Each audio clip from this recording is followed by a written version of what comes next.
Kamal telephone ലൈനിൽ.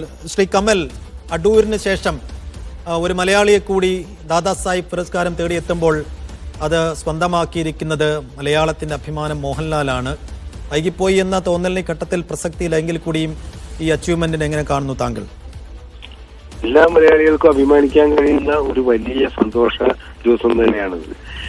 അടൂരിന് ശേഷം മലയാളത്തിലേക്ക് ഫാൽക്കെ അവാർഡ് വരുമ്പോൾ ഒരു അഭിനേതാവിന് ആദ്യമായിട്ട് കിട്ടുകയാണ് മലയാള സിനിമയ്ക്ക്. അത് വലിയൊരു കാര്യമല്ലേ. അതായത് മലയാള സിനിമ 100 വർഷത്തിന് അടുക്കണം. ഏകദേശം 2028 ആവുമ്പോഴേക്കും മലയാള സിനിമ 100 വർഷം തികയും. ഈ 100 വർഷം തികയുമ്പോൾ മോഹൻലാലിന്റെ കാലം എന്ന് പറഞ്ഞാൽ മോഹൻലാൽ ഇപ്പോ അഭിനയ രംഗത്തേക്ക് കടന്നു വന്നിട്ട് 48 വർഷമായി. അപ്പൊ ഒരു പകുതി സിനിമയുടെ മലയാള സിനിമയുടെ പകുതി ആയുസ് മോഹൻലാലിലൂടെ അവകാശപ്പെട്ടതാണ്. അപ്പൊ നമ്മളെ വിസ്മയിപ്പിച്ചിട്ടുള്ള എത്രയോ സിനിമകളിലൂടെ മോഹൻലാൽ എന്ന നടൻ കടന്നു പോയിരിക്കുകയാണ്. മോഹൻലാലിന്റെ മോഹൻലാലില്ലാതെ മലയാളി ഇല്ല എന്നുള്ള അവസ്ഥയിലേക്ക് ഒരു ജനറേഷൻ, ഈ 48 വർഷം എന്ന് പറയുമ്പോൾ ഒരുപക്ഷെ 2-3 തലമുറയുടെ തന്നെ ഏറ്റവും വലിയൊരു ആരാധന പാത്രമായിട്ട് അദ്ദേഹത്തിന്റെ കഥാപാത്രങ്ങളൊക്കെ നമ്മുടെ മുമ്പിലുണ്ട്. അപ്പൊ അങ്ങനെ ഒരു മനുഷ്യർ കിട്ടുക എന്ന് പറയുന്നത് ശരിക്കും വൈകി പോയി എന്ന് തന്നെ വേണമെങ്കിൽ പറയണം. അതുപോലെ ഒരു അംഗീകാരം തന്നെയാണ്, യാതൊരു സംശയമില്ല. അത് അദ്ദേഹം 100% അറിയിക്കുന്നതാണ് എല്ലാ മലയാളികളുടെ ഇന്ത്യൻ സിനിമയിൽ തന്നെ മോഹൻലാൽ ശരിക്കും പറഞ്ഞ ഒരു സ്പെസിമനാണ്, ഒരു പാഠപുസ്തകമാണ്. ഇപ്പൊ ഒരു മലയാളി മാത്രമല്ല അത് കാണേണ്ടത്. അങ്ങനെ ഒരു ആക്ടർ ഇല്ലാന്ന് മോഹൻലാലിനെ പോലെ തന്നെ. അപ്പൊ നമുക്കറിയാം ഹിന്ദിയിലൊക്കെ തന്നെ പല ആൾക്കാർക്കും ഒരുപക്ഷെ ഡിസർവ് ചെയ്യാത്ത ആൾക്കാർക്ക് പോലും ഫാൽക്കെ അവാർഡ് കിട്ടിയിട്ടുണ്ട്. ഒരുപക്ഷെ മോഹൻലാലിനെ പോലെ ഡിസർവ് ചെയ്യാത്ത എന്ന് ഞാൻ പറയുന്നുള്ളൂ. അവർക്ക് പോലും ഫാൽക്കെ അവാർഡ് കിട്ടി. ഇപ്പൊ മോഹൻലാലിന് ഇപ്പൊ ലേറ്റ് ആണെങ്കിലും കിട്ടി എന്നുള്ളത് വലിയൊരു സന്തോഷം തന്നെയാണ്. അപ്പൊ അത് മൊത്തം മലയാളികൾക്ക് അഭിമാനം തന്നെയാണ്. നന്ദി ശ്രീ കമൽ പ്രതികരിച്ചതിന്. ശ്രീ കമലും അരിസ്റ്റേ അശോകനും ഒക്കെ പറഞ്ഞതുപോലെ ആദ്യമായി ഒരു മലയാള നടനെ തേടി ഇന്ത്യൻ സിനിമയിലെ പരമോന്നതമായ പുരസ്കാരം എത്തുമ്പോൾ അത് മോഹൻലാലിന് ലഭിക്കുന്നു എന്നത് ഏറ്റവും പ്രധാനപ്പെട്ട ഒരു കാര്യം കൂടിയാണ്. ദ കംപ്ലീറ്റ് ആക്ടർ എന്നൊക്കെ നമ്മൾ മേനി നടിക്കുന്ന മോഹൻലാലിനെ തേടിയാണ് ദാദാസാഹിബ് ഫാൽക്കെ പുരസ്കാരം എത്തിയിരിക്കുന്നത്. ഇനിയിപ്പോൾ മോഹൻലാലിൻ്റെ പ്രതികരണം വേണം. സിനിമാ മേഖലയിലെ പ്രമുഖരുടെ പ്രതികരണങ്ങൾ ഈ ഘട്ടത്തിൽ ലഭ്യമായിക്കൊണ്ടിരിക്കുന്നു.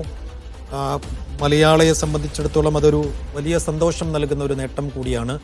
67-ാം വയസ്സിൽ മോഹൻലാലിനെ തേടി ഈ സമഗ്ര സംഭാവനയ്ക്കുള്ള ദാദാസാഹിബ് ഫാൽക്കെ പുരസ്കാരം എത്തുന്നു. ചൊവ്വാഴ്ച നടക്കുന്ന ദേശീയ ചലച്ചിത്ര അവാർഡ് ദാന ചടങ്ങിലാണ് പുരസ്കാരം സമ്മാനിക്കുക. ഇതിനു മുമ്പ് 2004 സംവിധായകൻ അടൂർ ഗോപാലകൃഷ്ണനെയും ഈ പരമോന്നത പുരസ്കാരം തേടിയെത്തിയിരുന്നു. 2ാമത്തെ മലയാളിയാണ് മോഹൻലാൽ.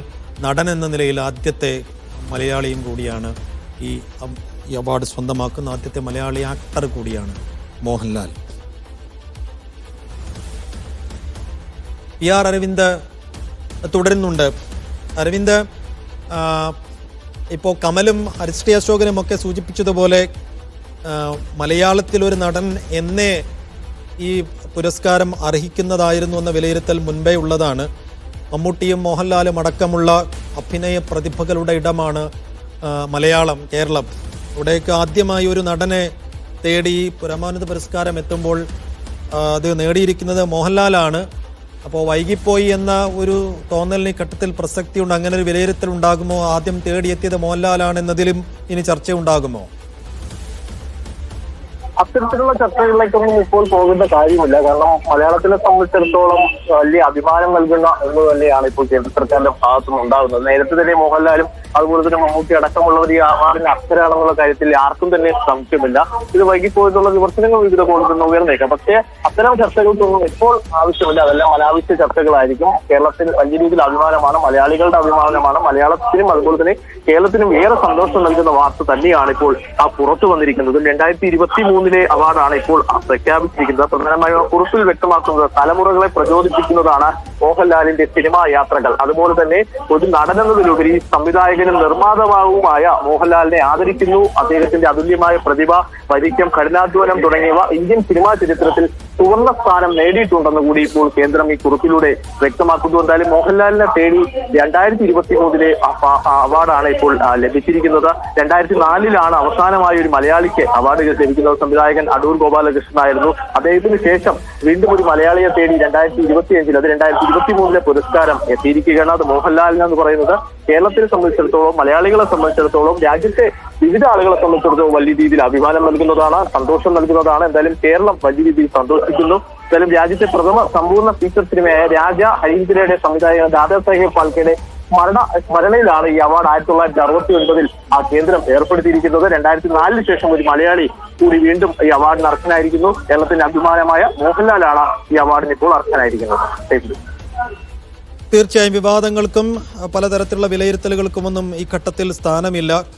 മലയാളത്തിന്റെ മോഹൻലാലിനെ തേടി ദാദാ സാഹിബ് ഫാൽക്കെ പുരസ്കാരം എത്തുമ്പോൾ അഭിമാന നേട്ടത്തെ അതർഹിക്കുന്ന രീതിയിൽ ആഘോഷിക്കുക എന്നുള്ളത് മാത്രമാണ് മലയാളിയെ സംബന്ധിച്ചിടത്തോളം ഈ നിമിഷം ചെയ്യാനുള്ളത്. മോഹൻലാൽ ദ കംപ്ലീറ്റ് ആക്ടർ എന്ന അഭിമാനത്തോടെ മലയാളി വിളിക്കുന്ന അഭിനയ ചക്രവർത്തിയെ തേടിയാണ് ഇപ്പോൾ ദാദാ സാഹിബ് ഫാൽക്കെ പുരസ്കാരം എത്തിയിരിക്കുന്നത്. മലയാള സിനിമയിലെ സമഗ്ര സംഭാവനയ്ക്ക്, മലയാള സിനിമയിലെ എന്നല്ല സിനിമയിലെ സമഗ്ര സംഭാവനയ്ക്കാണ് ഇപ്പോൾ പുരസ്കാരം. 2023 പുരസ്കാരമാണ് ഇപ്പോൾ മോഹൻലാലിന് പ്രഖ്യാപിച്ചിരിക്കുന്നത്.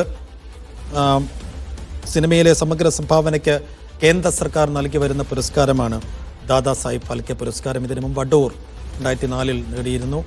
രജനീകാന്ത്, തുൻ ചക്രവർത്തി, വിനോദ് ഖന്ന അടക്കമുള്ള ഇന്ത്യൻ സിനിമയിലെ കുലപതികളാണ് ഇതിനു മുമ്പ് സമീപകാലത്തായി അവാർഡ് നേടിയിട്ടുള്ളത്.